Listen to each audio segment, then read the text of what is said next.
안녕하십니까. 2022년 5월 21일 토요일 오전 12시를 지나고 있습니다. 금요일 미국 시장 요란 번쩍지근했죠. 옵션 만기였습니다. 제가 항상 여러분들께 말씀을 드릴 때 시장의 변곡점은 언제냐?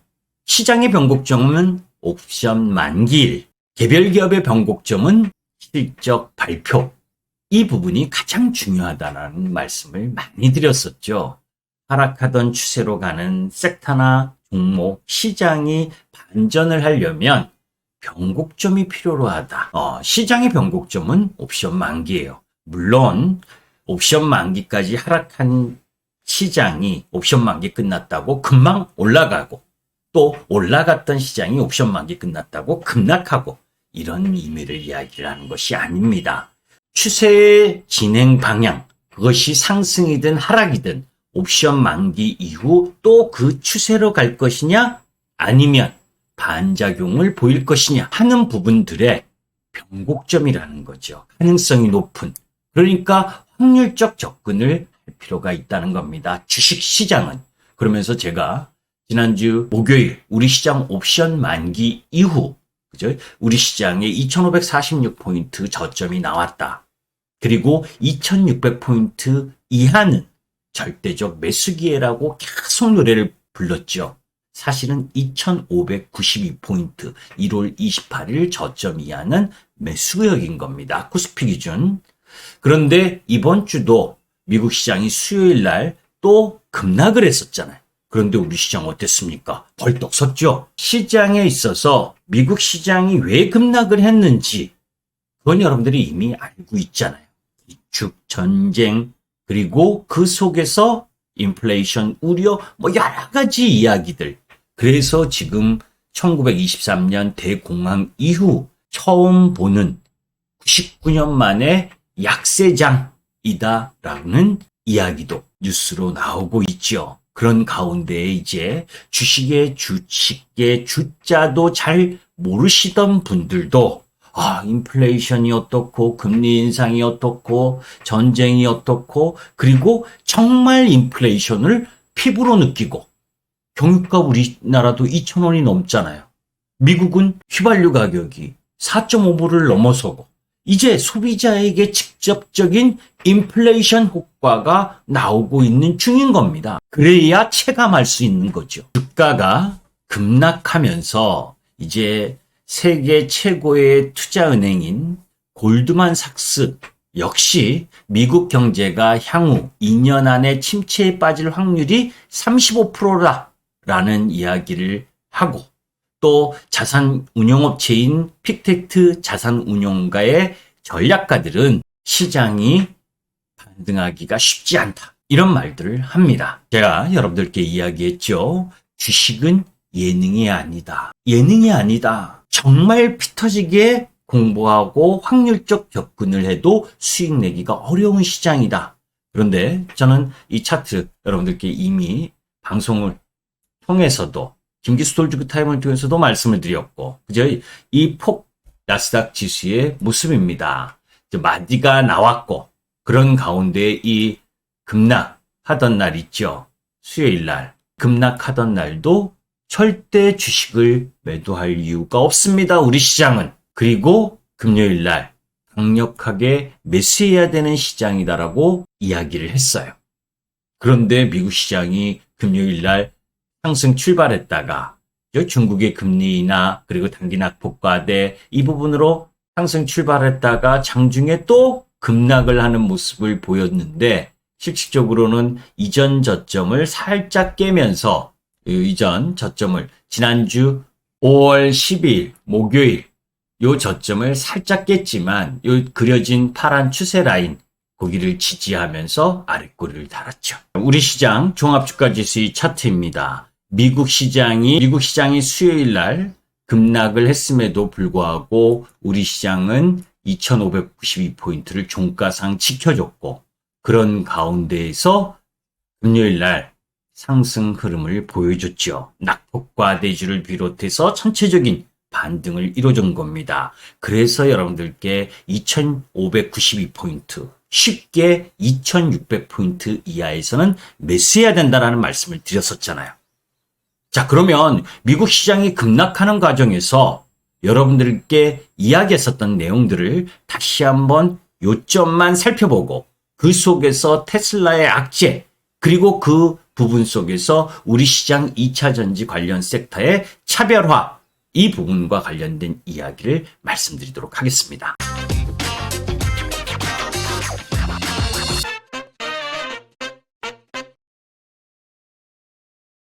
자, 미국 시장을 보면 나스닥 다우 지수 강세 출발을 했다가 약세를 이렇게 보이는 흐름을 보여줬죠. S&P 500도. 그죠? 미국 시장 낙폭과대한 부분, 그리고 중국의 금리 인하, 이런 부분들을 가지고 상승 출발을 했다가 계속 약세 흐름을 보이다가 1시 반 부분에 있어서 변곡점이 딱 나타났죠. 그러면서 급락하던 종목 부분들이 대부분 아랫꼬리를 달고 반등을 일궈냈습니다. 물론 상승 부분은 아니어도 하락 마감을 했지만 아랫꼬리를 심하게 달고 올라온 부분입니다. 왜 그러면 1시 반에 변화가 있었느냐? 패드 내 대표적인 매파 제임스 블러드 세인트루이스 연방은행 총재가 연말까지 3.5% 기준금리에 도달하기 위해 노력해야 된다. 이미 여러분들 알고 계시잖아요. 그 얘기 가장 먼저 이야기를 꺼냈던 부분이 제임스 블러드 세인트루이스 연방은행 총재거든요. 완전 매파, 강매파. 그런데 왜 걔가 매파적 이야기, 6월 달에 7월 달에 0.5bp 빅스텝 이상 해야 된다라고 이야기한 내용 변화 없었는데 왜 올랐느냐? 이거거든요. 올해 빠르게 금리 인상을 하면 2023년부터 금리 인하할 수도 있다라는 뉘앙스. 그죠? 그러면 올해 인플레이션을 진정하기 위해서 좀 속도만 빠르게 금리를 인상해 놓으면 오히려 추가적으로 계속 금리가 올라가기보다 내년 이후부터는 금리를 다시 진정시키는 흐름으로 갈 수 있다라는 내용이 안도감을 일정 정도 불러일으켰죠. 그리고 미국의 경기 침체 우려 가능성은 그렇게 크지 않다라는 이야기도 곁들였고, 그런 부분이 시장의 반등을 갖고 오면서 전체적으로 약세를 보이던 종목들이 반전하는 흐름을 보여줬는데 거기에서 테슬라만 마이너스 6.42% 급락을 지속하는 모습을 보였습니다. 그러면 테슬라는 도대체 왜? 그러면 테슬라가 급락을 했으니까 우리 시장 전기차 관련주들 급락해야 된다? No, 아닙니다. 다만 금요일날 제가 아침에 우리 회원님들께도 말씀을 드렸지만 단기적으로 전고점을 돌파했잖아요. LNF나 나노신소재 이 시장에 급등해서 돌파를 했으니까 쉴 수 있는, 조금 쉬어야 된다. 제가 말씀을 드렸잖아요. 그 흐름 정도지 테슬라가 떨어졌다고 왜 떨어져야 됩니까 도대체? 테슬라의 악재 내용을 보면 떨어질 이유가 없는 거예요. 한번 악재를 보시죠. 자, 테슬라의 악재 이미 여러분들께 2주 전부터 계속 이야기했잖아요. 테슬라가 떨어져도 우리 시장의 2차 전지 소재는 매수기에다. 지난주 목요일에도 말씀드렸고 이번 주 수요일에도 말씀을 드렸었죠. 가장 센 종목.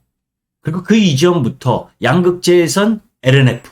대장이다 시장에. 왜? 가격 정가를 충분히 할 수 있기 때문에. 그러면 이제 그 가격 갭을 메꾸기 위해서 실적이 좋은 후성이나, 그죠? 나노신소재. 이런 전해질 쪽이 상승을 했으니까. 그 다음 못 올라왔었던 동박이라든지 음극재 이쪽에서 가격 갭을 메꾸기 위한 움직임이 금요일날 진행됐죠. 자, 테슬라의 5가지 악재를, 단기 악재를 한번 여러분들이 생각하셔야 됩니다. 자, 긴축으로 인한 성장 프리미엄 감소. 이건 여러분들이 공통된 사항이니까 시장 전반에, 그리고 멀티플을 많이 줬던 섹터와 종목에 있어서 테슬라는 2021년에 300배 10배에서 거래되다가 이제 100배 수준으로 내려온 거예요. 아직도 주가 수익 비율 측면으로 보면 100배 좀 높긴 하죠. 그런데 원체 성장 섹터니까, 그리고 게임 체인저로서의 역할을 충분히 하고 있었으니까 평가를 많이 받았었죠. 자, 그런데 일단 긴축이 되면서 일정 정도 하락이 불가피한 건 어쩔 수 없었던 상황이고, 두 번째는 생산 차질입니다. 3월 28일 날 상하이 봉쇄로 상하이 공장이 셧다운됐고 4월 19일부터 이제 부분 조업 재개했는데 시간이 걸리죠. 그죠? 상하이 공장은 테슬라의 50% 이상을 담당하는 전체 생산량의 공장입니다. 3월 달에 6만 6천 대를 상하이 공장에서 인도했는데 4월 달에는 1,512대. 엄청나죠? 그럼 이 생산 차질은 2, 4분기 실적에 부담 요인인 건 분명한 거 아닙니까? 그죠?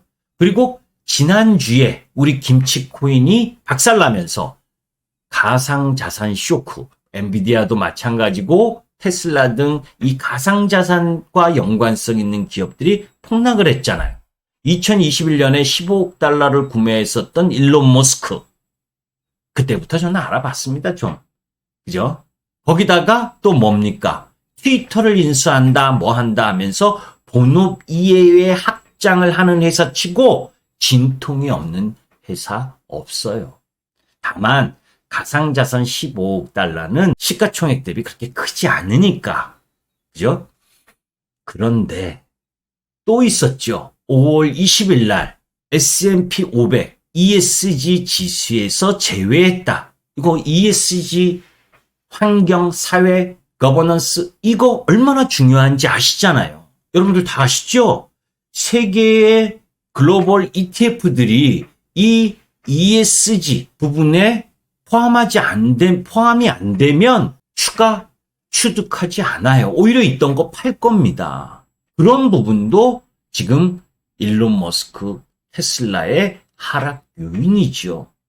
거기다 하나 더했죠. 2016년 머스크 성추행 의혹. 그죠? 비행기 안에서 전신 마사지 받다가, 그죠? 입막음 한 게 지금 나오고 있고. 제가 보기엔 지금 S&P 500 지수에서 제외하고 또 굳이 지금 시점에서 2016년 저런 성추행 의혹을 끌고 나온 걸 보면 이 바이든 정권 아니면 꼭 정치적이 아니어도 기본적으로 뭔가 금융 쪽 라인하고 맞서 틀어진 흐름이 냄새가 나죠.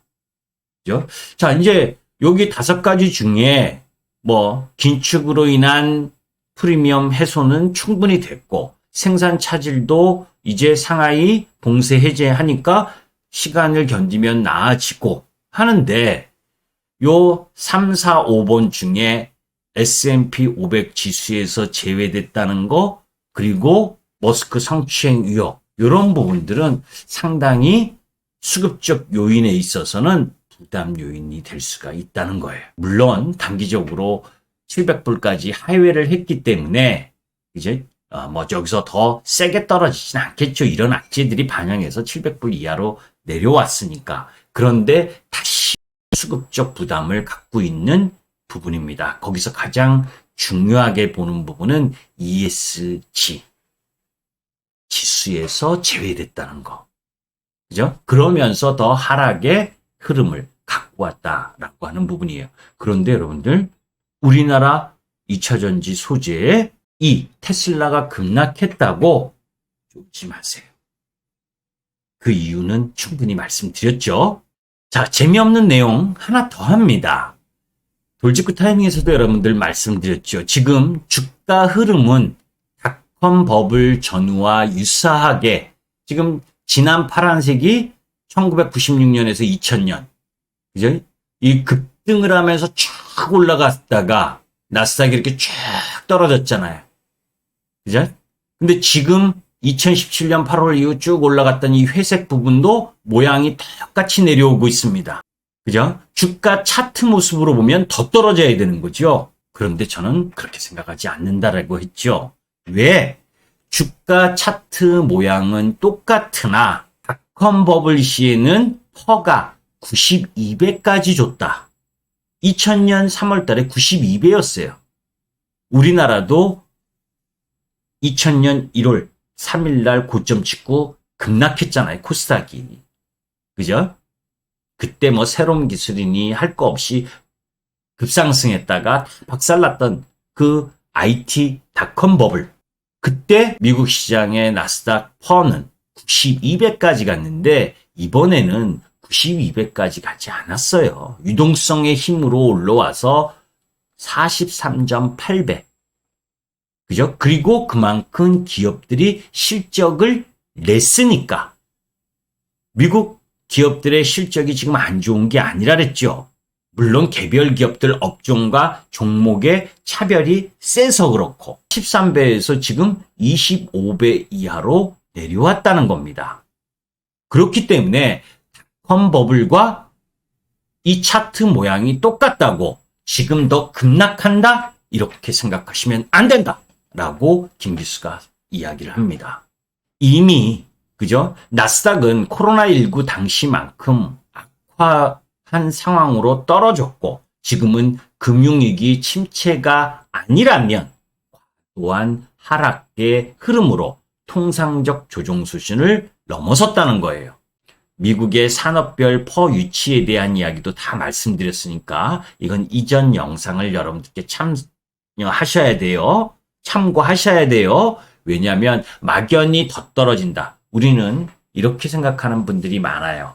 주가가 5만 원에서 10만 원 올라가면서 가면 그만큼의 영업이익이 올라가면 퍼는 줄어들게 되는 겁니다. 주가가 10만 원에서 5만 원으로 떨어졌는데 영업이익이 영업 적자로 전환돼서 밑으로 쭉쭉 내려간다. 그러면 10만 원이 5만 원 돼도 싼 게 아니에요. 퍼는 영업이익의 함수잖아요. 그죠? 영업이익이 좋으면 퍼는 떨어지는 거예요. 영업이익이 안 좋으면 퍼가 고퍼가 되는 거예요. 그런 부분을 이해하신다면 지금 미국 시장은 하락 진정 시점에 접근된다라는 이야기를 여러분들께 누누이 말씀드렸고 자세한 설명 말씀을 드렸죠. 이 영상을 통해서 다 말씀을 드렸잖아요. 그죠? 그러니까 전체적으로 부분에 있어서 너무 우려하지 말고 보셨으면 좋겠습니다. 아셨죠? 미국 시장 급락 두려워하지 말아라. 이제 올 만큼 왔다. 우리 시장은 차별적으로 가도 된다라는 생각을 가지셨으면 좋겠습니다. 김기수였습니다. 감사합니다.